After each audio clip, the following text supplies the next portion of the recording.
स्वराज मेरा जन्मसिद्ध अधिकार है और मैं इसे लेकर रहूंगा। ये शब्द सिर्फ एक नारा नहीं थे, वे एक युद्ध घोष थे।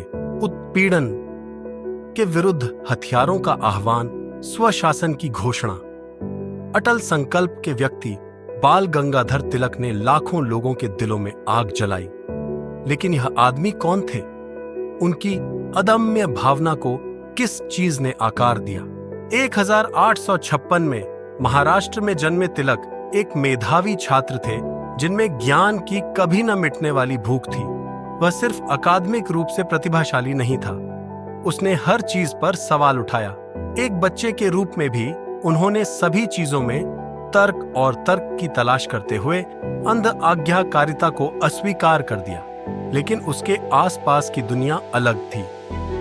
अंग्रेजों ने मजबूत पकड़ के साथ शासन किया, भारत की संपदा का शोषण किया और इसकी भावना को कुचल दिया।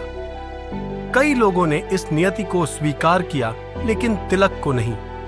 उन्होंने एक राष्ट्र को सोते हुए देखा और उन्होंने उसे जगाने की कसम खाई। उनका मानना था कि शिक्षा ही कुंजी है, लेकिन सिर्फ कोई शिक्षा नहीं। ब्रिटिश प्रणाली आज्ञाकारी सेवक बनाने के लिए बनाई गई थी, स्वतंत्र विचारक नहीं। इसीलिए तिलक ने डेक्कन एजुकेशन सोसाइटी की सह स्थापना की, जो युवा मन में गर्व और साहस पैदा करने के लिए दृढ़ संकल्पित थी।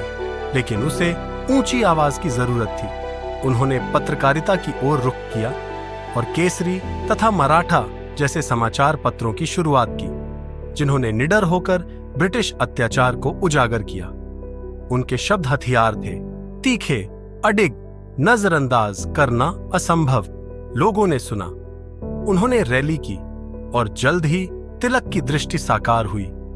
गणेश चतुर्थी और शिवाजी जयंती का उत्सव सिर्फ त्योहार नहीं थे, वे गुप्त सभाएं, क्रांति के मंच थे जो जाति और पंथ से परे लोगों को एकजुट करते थे। अंग्रेजों को खतरा नजर आया। उन्होंने उसे कई बार गिरफ्तार किया, जेल की सजा सुनाई और बर्मा में निर्वासित कर दिया। लेकिन जेल उसे चुप नहीं करा सकी। उनका मन स्वतंत्र था। सलाखों के पीछे उन्होंने अपनी उत्कृष्ट कृति गीता रहस्य लिखी, जिसमें भगवद गीता की व्याख्या त्याग के नहीं बल्कि कर्म और कर्तव्य के धर्म ग्रंथ के रूप में की गई। हर बार जब वह लौटे तो वह और मजबूत हो गए, अधिक दृढ़। उन्होंने आजादी की चिंगारी को जंगल की आग में तब्दील होते देखा। गांधी, नेहरू, पटेल सभी तिलक की अमर भावना से प्रेरित थे। वह भारतीय अशांति के जनक थे। इस उपाधि को उन्होंने गर्व के साथ धारण किया था, लेकिन संघर्ष लंबा था और उनके स्वास्थ्य पर असर पड़ा।